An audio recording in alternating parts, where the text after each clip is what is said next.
Hello, and welcome to the Empowering Women podcast.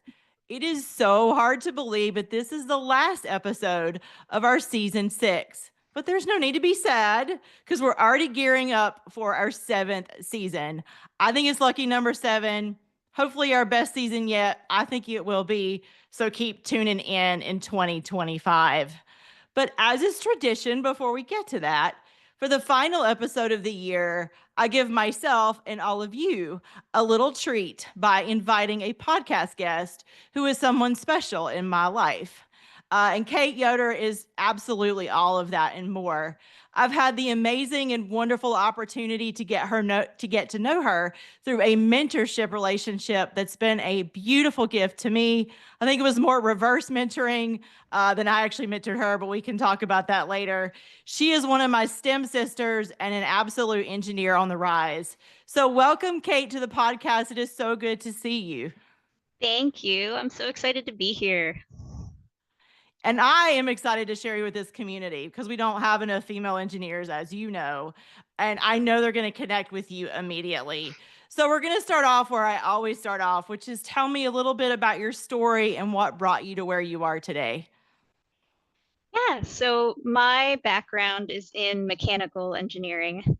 My parents are actually both chemists. They met in school, and so I grew up in a very scientific background, which is why I decided to pursue engineering. And in undergrad, I actually had a research project. I collaborated with a local company to investigate the use of pyrolytic graphite in electronics cooling. And it was a small project. We did a little bit of testing, but that was really my introduction to modeling and simulation. And I feel like this is the project that really jump-started my career in general. I fell in love with modeling. I fell in love with thermodynamics.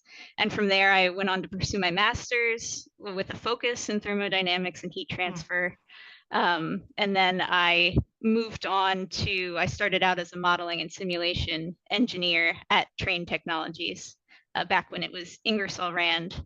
And so I did that for a few years. I've done project management a little bit, but I really missed the technical side of it. And so I've been lucky enough to find a new job within the past couple of months where I get to do a little bit of both. And so I'm pretty happy with where I'm at now. I love that you love thermodynamics because I have to admit those classes scared the crap out of me in college. I had the pretty intimidating professor for thermo too.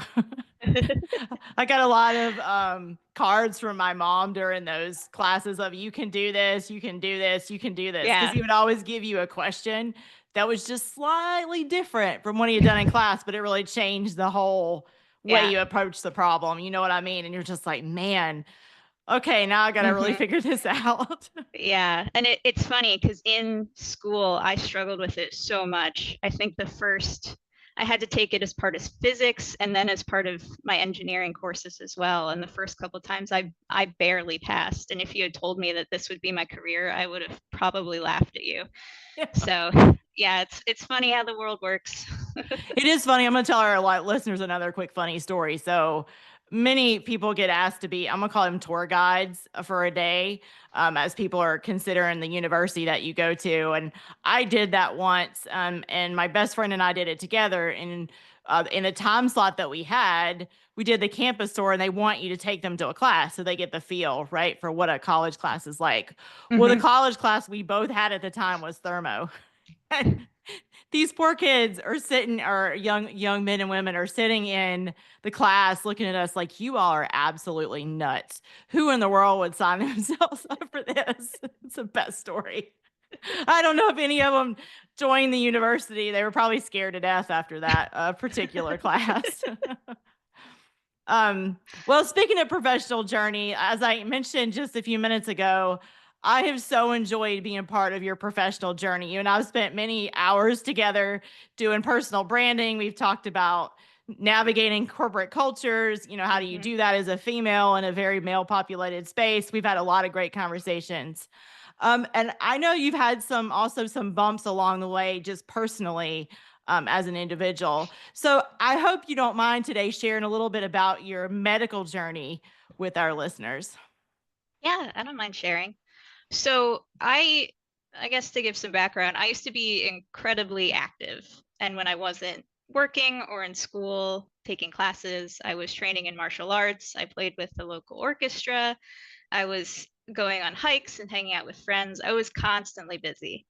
And a couple years ago, I couldn't tell you if it was something that came on suddenly or if it was just building up over time and it just got to a point where it all came to a head. But I had been complaining about being lightheaded during workouts for years, and that always kind of been brushed off as, well, drink more water. But a couple years ago, it got really bad to the point where I was essentially housebound, and I would feel my heart racing whenever I stood up. I was constantly nauseous and dizzy. And it was tough because there weren't a lot of answers. And it took 3 different cardiologists and a lot of advocating, learning how to advocate for myself even, before I finally found someone who actually listened to me. And I was able to get an official diagnosis of, it's called postural orthostatic tachycardia syndrome, or POTS for short, since it's a I was going to mouthful. say that long definition like 3 times really fast, right? Right. It's a lot of big words that basically means your heart rate goes up too much when you stand up. It's actually a nervous system malfunction. It's not actually a heart issue. So in my nerdiness, I tell people it's a software issue, not a hardware. I love that. But yeah, it was tough. And even after I got the diagnosis, I still kind of had to relearn how to live, basically, because the things I could do before, I couldn't. Some of them I still can't. And so that push through, keep going attitude just wasn't going to work anymore. And I kind of had to reevaluate how I approached my life just as a whole. Yeah. And I love what you said about advocacy. I want to point that part out again, because I think women sometimes struggle in their professional lives and personal lives advocating for what they need. And having been through with my mom through some medical issues, I know that advocacy is huge. And learning how to say, well, I don't understand that, or can you explain that more to me, or that doesn't make sense to me, and keeping pushing is so key to getting what you need for your own health, on health in this case, or your own career in a different case. Yeah. Yeah. This was the first time I really understood that I knew myself and my body best, and doctors are not always right. I think for a long time, I just assumed, well, they're the experts, so I would just take what they said as absolute truth. And I learned on this journey that that's not the case, and you really have to trust in yourself along the way too. Yeah, because doctors are in tough positions. Sometimes they have like X amount of time to look at a patient. They don't have time to. I'm like their worst nightmare of a patient because I'm an engineer at heart, just like you. And I'm like, all right, analyzing what they're saying and saying, well, but wait a minute, that doesn't make sense. Can you go back and explain that again? Yeah. And so sometimes they're in their own difficult circumstances. Yeah. And sometimes it's through no fault of their own, but you really have to look out for yourself. You can't just trust them to know best. Yeah. And so it often, for me at least, and I think, Kate, it sounds like for you, it often takes a disruptive life moment. That's what I call them, like your medical journey, to really shake us up and say, okay, what this life that I was living, maybe part of it, to your point, I can't live anymore, or I need to live it in a different way just based on the change I've been through or the medical issue that I'm struggling with. And I think it's really made you evaluate what's important to you based on our conversations. So I wanted the audience to hear more about that mental journey for you and what they could take away from it. Yeah. So in the beginning, especially when I wasn't sure what was going on, there was a lot of just trying things, throwing it at the wall and seeing what sticks, because I had nothing to go on. And over time, I sort of tried to lean into an engineering approach, actually, where I would try something for a couple weeks and then evaluate and then decide, okay, is this actually working? Do I need to tweak it? And kind of take a more strategic approach to it, which helped me feel like I had a little more control, to be honest. Mm. It sounds nerdy to say I made all these spreadsheets and things, but it it No, it made me doesn't. Everything in life could go in an Excel as spreadsheet, a Kate. exactly. Oh, I found a great comic. Maybe we can publish it with the podcast, but Yeah, we can do that. it's a um, person at a computer that says she has all these problems, and after 3 hours now she still has all these problems, but they're in a spreadsheet now. So Yeah, I now know what they are, and I can sort them, and I can yeah, prioritize them. That's right. exactly. That's me. Um, but it, yeah, it helped me feel like I had control, and it kind of removed me from the emotional side. Not to say that the emotions weren't important, but it was easy to kind of get stuck in that cycle of feeling so defeated and that I couldn't do anything anymore and that I was worthless. And having that more logical approach took me out of that mindset and let me be more solution oriented. So that really helped in that way. And eventually, I don't know when, at some point it just clicked that me and my body is basically an engineering system. And in thermodynamics, one of the key equations you always talk about is energy in equals energy out. And I'm like, that's the same thing I'm doing here. I'm doing things that are draining and some things restore my energy. And the difference is now that I have pots, things are taking more energy than they used to, or things that were restorative are now draining. So I have to reassess that and then figure out how to rebalance it so I'm not spending as much energy as I was and kind of rebalancing that out. So that's kind of where that epiphany came from. And I made a little acronym for myself to remember. I said defined, balance, use, BIOS. So step one is defining your boundaries. Then you identify your inputs and outputs. And then you solve for balance by making sure that the energy you put out during the day is then being restored at the same level. So you're not burning yourself out. It sounds like your model really requires you to understand what's important to you.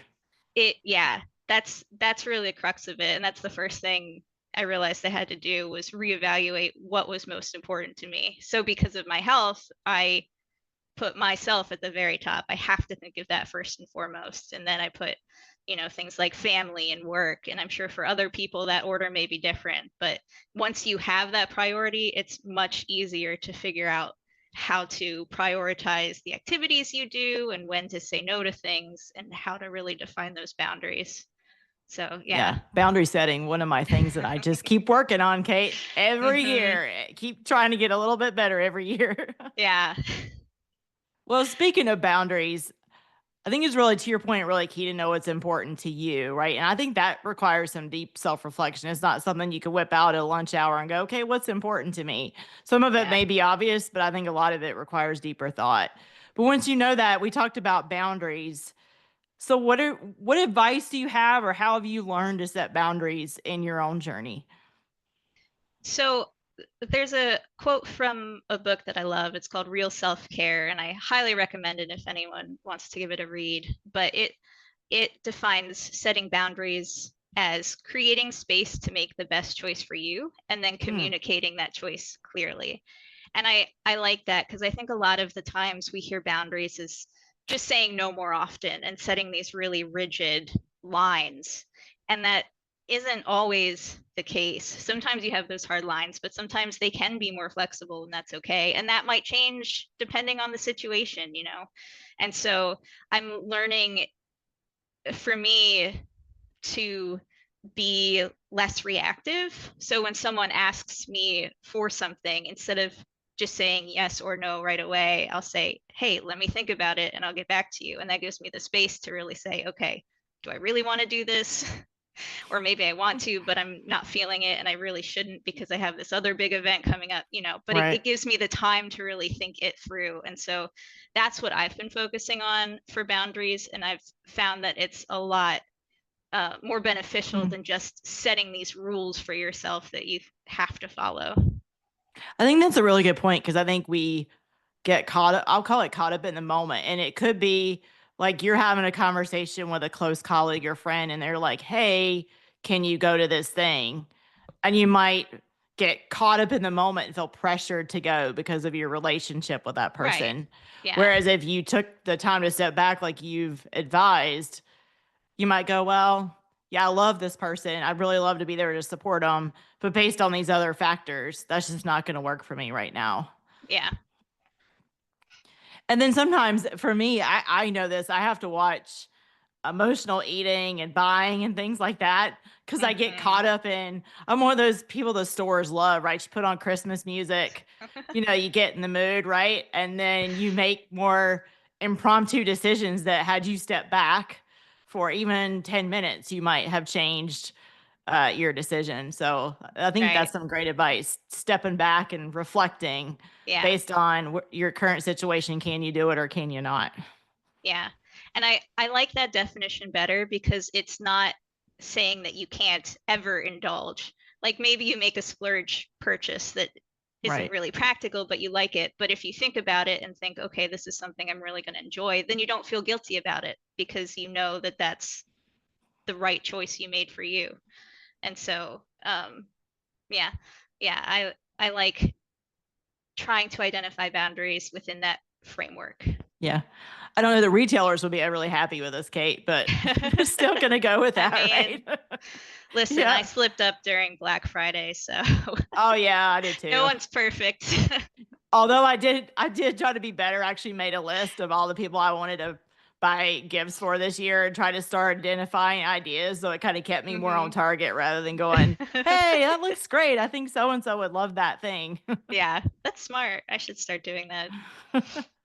I learned the hard way.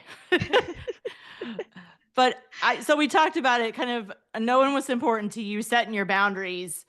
But then I think another key skill that you and I've discussed along our journey together is life balance or flexibility. So, how figuring out the best balance of time and resources that work for you. I'm curious in this journey, what have you found that's worked for you? Or what about others in your circle or family?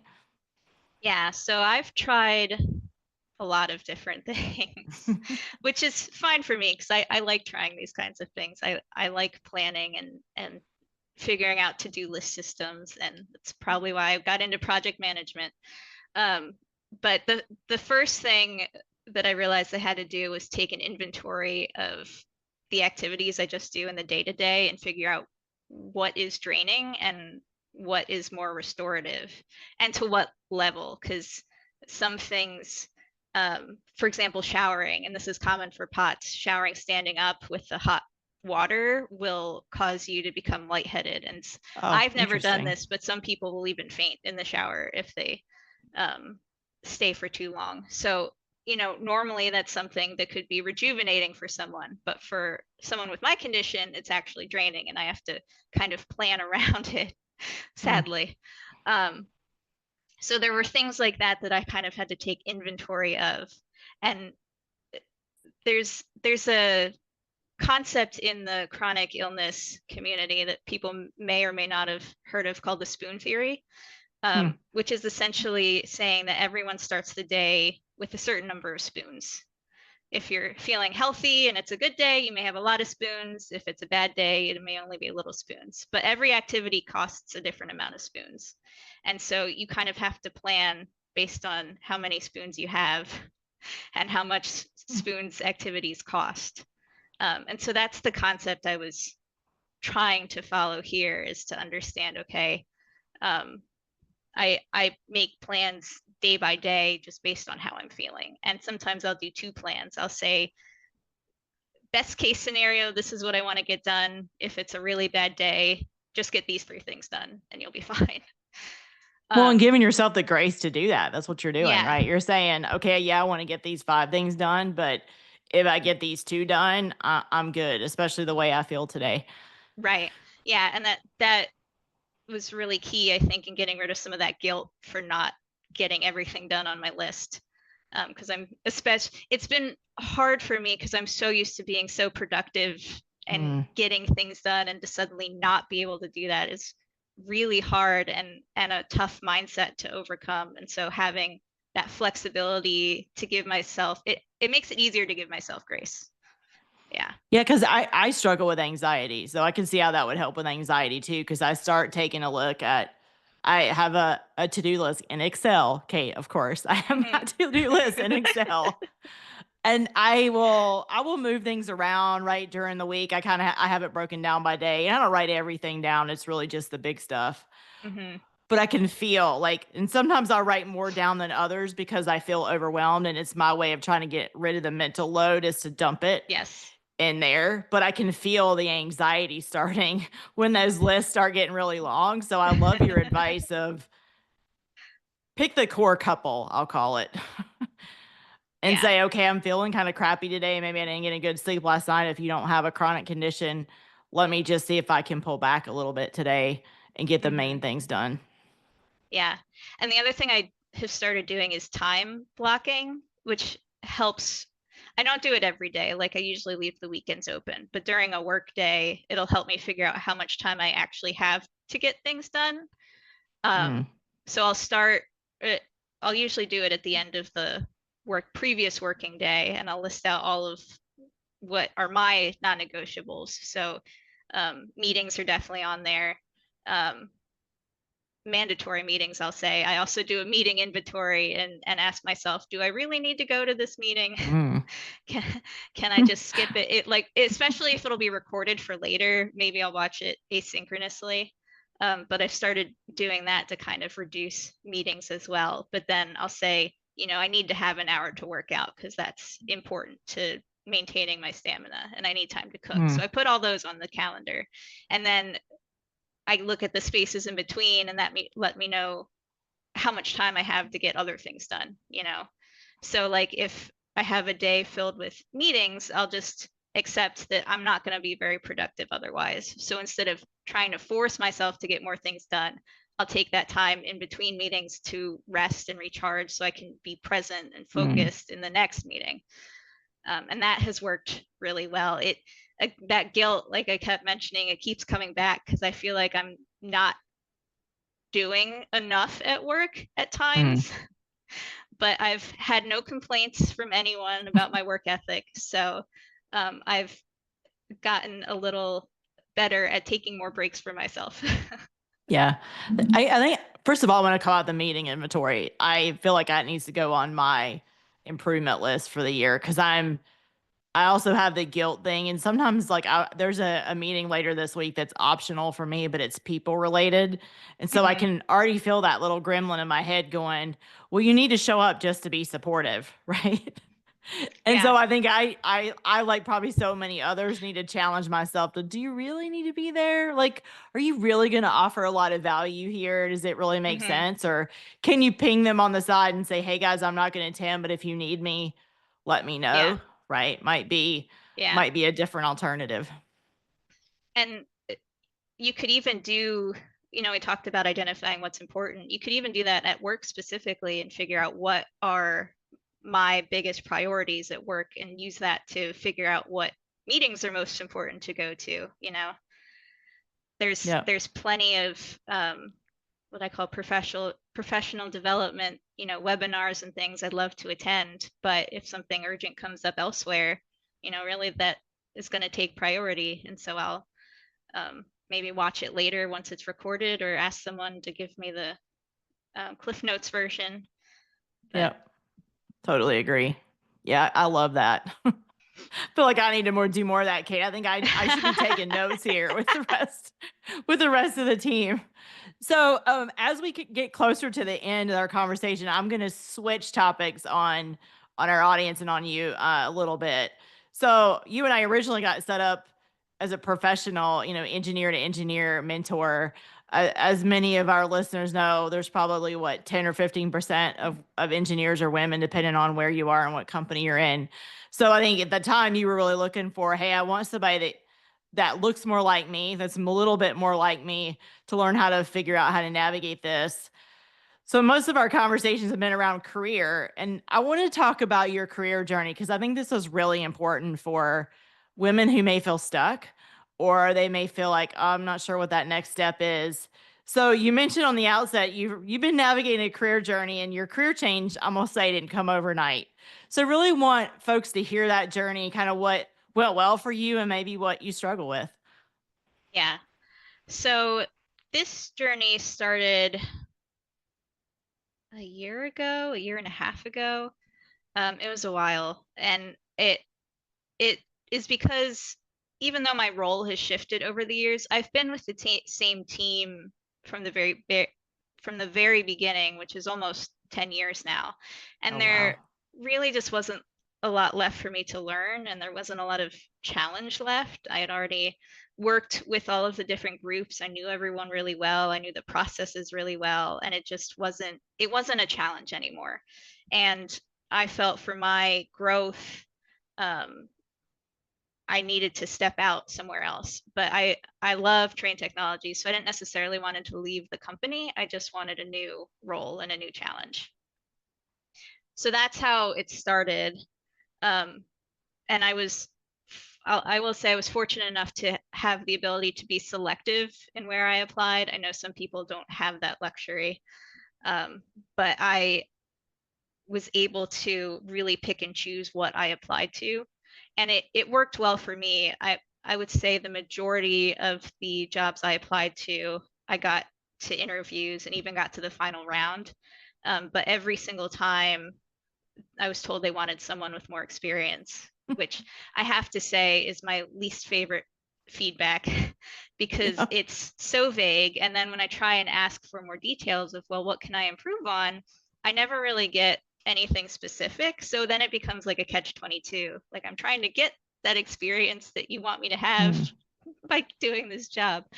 Um, so I went through several jobs like that. And then we had a town hall earlier this year where our new chief digital officer presented. And I realized that that was a team that I wanted to be a part of. I really liked Mm. him as a person. I liked the work that they were doing. It was more on the digital technical side that I Mm. was missing. And so I made it my determination to get onto that team. And I applied several different times actually. I was again fortunate because it was a brand new team. He had just joined the company, and so they were actually still building it up. So they had several spots opening up, and I applied to almost all of them. Um, and didn't get the first few, obviously, but in doing so, I was able to get to know the team and what they were working on and build that connection. And because of that, I was finally able to land the role that I'm in now. So it took a lot of effort and a lot of applying, but I finally got there. Yeah, I want to, if you don't mind, I'd like to unpack a couple things in there. Yeah, I think sure. the first one is knowing when you're stagnant. That's what I heard you say. So you've been with this team, albeit maybe a little bit different capacities, for Mm-hmm. 10 years. And I think people, not just women, people in general can be complacent and say, well, this works. I like it. I know all the people. I know how they works for me, right? And that may be okay for some people, but I would challenge people to make sure that you're not taking complacency as the easy way out, right? That you're Right. continuing to grow as an individual, whether it be in that group or looking at elsewhere like you did. So I think that's one key point. Watch for stagnation. I agree with you on the experience thing. That's a frustrating answer to receive. But what I love that you did was you continued to scan the environment. So that town hall was a way for you to, I don't know if you realized it or not, but you had your antennas up, right? You were scanning the Mm-hmm. environment, go, oh, that's really interesting. And your background is not as digitally driven, I'll call it that. So it was a leap for you in my mind Mm-hmm. to step into that. So I think for me, that's the second lesson that you're giving us is keep your antennas up. And even if it seems not obvious on paper, at least be open to it. Yeah. And then the third part, I think what you did, I don't know if you call this out specifically, but you built relationships with that new team. So as you were interviewing, it may seem like you weren't really getting anywhere, but you were starting to build relationships with those interviewers. And Mm-hmm. you started to go a higher up in there. Oh, we really like to have her list on the Right. team. Yeah. Yeah. So I Yeah, think for me, those are three huge takeaways. So even if you get a no, look at what can you learn from it or how can you build a relationship out of that no. yeah, I think that was the biggest takeaway for me on this journey because I honestly, the last time I applied for a role was when I first joined the company 10 years ago. Like, so this was having to relearn how to do that. But I think the biggest thing I realized was that it is a two-way street. It's not just you trying to sell yourself to them. They need to sell themselves to you and show why they're a good team to join and why the role's a good fit for you. And I'll be honest, I had at least one interview where I wasn't impressed with the responses I got to my questions. And I had another one where I was asking about the role and I told them outright I didn't think I would be a good fit for it. And like I said, I was lucky enough to be able to do that. I know some people aren't in a position that they can really be that selective, but I think if you can, not just applying to whatever because you need something new, but really turning the tables and interviewing them as well. I think that gives you a little more power in the interviewing process. Yeah, I totally agree because I'm a people leader in my day job. So to your point, I think it's important that we pitch what we have to offer, but we also need to look for clues of, do we think this person would be happy, so to say, in this role? Like, would it fit their personality? Would it fit what seems to light them up? And I have to admit, in the last couple of interview panels that we've done, that's been a huge conversation. It's been like, oh, we like the candidate, but we're like trying to figure out if this is something they would really enjoy doing. Yeah. And it's funny that you say that. I actually had a gentleman that's graduating from college. Oh, and I had a screening interview with him, and he said, hey, look, I don't think this is a good fit for me. This is what I really like to do. And to your point, he probably had the luxury. He probably had multiple other interviews coming up, but I was impressed. I was disappointed, but I was like, I'm impressed, right? You said no because this isn't the right fit for you. It's not what you're looking for. Yeah. Yeah. And I was okay with it. I even said, hey, if I can introduce you to anybody else, let me know. I really want you to enjoy what you do. Yeah. It's funny. The one that I said I didn't think I was a good fit for was one of the roles for the new digital team. And after I had said that, the hiring manager messaged me back and said that the chief digital officer still wanted to meet me. So if apparently the way to get a job is to tell them you don't want the job. Well, so but it shows, in my mind, it shows maturity because it says, I have to admit, at one point I was looking at a particular role. I met with a hiring manager and I thought about it, and I actually didn't end up applying. It was an internal role. And I just said, hey, I don't think this is a good fit for me. And this is why, right? Yeah. I think it takes maturity to be able to do that. Obviously, you have to be in a position to do it. But yeah, I agree. I would like to say one final thing on that is, to my people leaders, I would challenge you to hire on potential.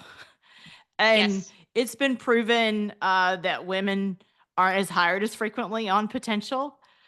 So I would challenge anybody that's a hiring leader that's hiring for roles. Think about hiring about potential. Look at that person. Obviously, you probably need them to have a certain experience level or they're going to drown and not do well in the role, even in the beginning. But really think about it. Like, can they learn it? Can you give them the resources they need to get them where they need to be? And don't just shut the door. Yeah. All right. Well, I have one final question. It's my favorite one to end with. So, what is one piece of advice or quote that you'd love to leave with our listeners? This is something that has gotten me through the last few years, and it's life is nonlinear. And I had to repeat that to myself a lot as I went through my diagnosis and my healing journey. And I think objectively, I can say I am in a much better spot than I was 3 years ago. But there are definitely days where it feels like I have made no progress whatsoever. And that's when I pull this out and I tell myself life is nonlinear. Sometimes it'll be forward, sometimes it'll be back, and that's okay. That is great advice. I think I need to take that and put it on my lap, my screen, and my desk. Life is nonlinear. Oh gosh, I need to do that today, Kate. It's been more of a challenging day. I think I need to put that post-it note on my monitor today. Oh goodness. Well, with that, I think we've ended our conversation. I do want to say in closing, Kate, you are an incredible blessing to me. Thank you so much for trusting me and allowing me to be part of your journey. It's been amazing. I've loved watching you grow. I was so proud when you did your first speaking engagement, and this is just a minor extension of that. Yes. So hopefully Kate will continue to do that at some level that her health allows. And thank you so much for trusting me and for being my friend. Thank you. And I do want to say, even though you feel like it's been more of a reverse mentorship, you have taught me a lot over the years, and I am grateful for our friendship. So am I. We're going to keep going. Well, happy holidays, everybody, regardless of when you listen to this podcast. And we will see you again in season 7. Thanks, everybody. Thank you.